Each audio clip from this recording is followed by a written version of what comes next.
நம்ம இன்னைக்கு paper canvas use பண்ணி எப்படி நம்ம வந்து பேக் நெக் மாடல் வந்து ரொம்பவே அழகா பர்ஃபெக்ட்டா ஸ்டிச்சஸ் வந்து குடுக்கலாம் அப்படிங்கிறத பார்க்கலாம். நான் பேப்பர் கேன்வாஸ் வந்து பார்த்தீங்கன்னா, லைனிங்ல வந்து அயர்ன் பண்ணி அப்படியே எடுத்து வச்சுட்டேன். அப்படியே நம்மளோட மெயின் ஃபேப்ரிக்கு மேல் பக்கமா, அதாவது ரைட் சைடுக்கு மேல இந்த மாதிரி லைனிங் வச்சுட்டு நம்ம வந்து ஸ்டிச்சஸ் வந்து குடுக்குறோம். ஸ்டிச் பண்ணும்போது இந்த ரோப் வந்து எந்த இடத்துல வேணுமோ அந்த இடத்துல அட்டாச் பண்ணிட்டு நம்ம வந்து ஸ்டிச் பண்ணிட்டோம் அப்படின்னா, இந்த மாடலுக்கு நமக்கு ரொம்பவே நீட்டான ஒரு ஃபினிஷிங்கா கிடைக்கும். இல்லன்னா ஸ்டிச் பண்ணதுக்கப்புறம் நம்ம வந்து ரோப் அட்டாச் பண்றது இந்த மாடலுக்கு நல்லா இருக்காது. இப்ப நம்ம வந்து ஒரு சைடு வந்து அட்டாச் பண்ணிட்டோம். அதே மாதிரி இன்னொரு சைடுமே நம்ம வந்து ரோப் வச்சுட்டு அழகா ஸ்டிச் பண்ணி எடுத்துக்கலாம். நம்ம பேப்பர் கேன்வாஸ்ல எப்படி நம்மளோட நெக் அளவு வந்து கட் கட் பண்ணியிருக்கோமோ அந்த அளவுல நம்ம வந்து ஸ்டிச்சஸ் வந்து குடுத்துக்கணும். அதுக்கப்புறம் எக்ஸ்ட்ரா ஒரு 1/4 இன்ச் அளவுக்கு கிளாத் விட்டு ஸ்டிச்சஸ் குடுத்துட்டு இந்த மாதிரி கிராஸா நம்ம வந்து கட் பண்ணி விட்டுக்கலாம்.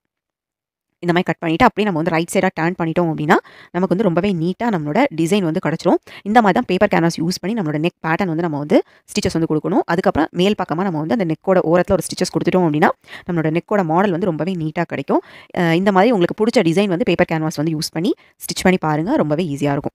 பாருங்க இப்ப நம்ம வந்து ரோப்பும் ஃபர்ஸ்ட் அட்டாச் பண்ணால அந்த இடத்துல கரெக்ட்டா நமக்கு வந்து ஃபிட்டிங் கரெக்ட்டா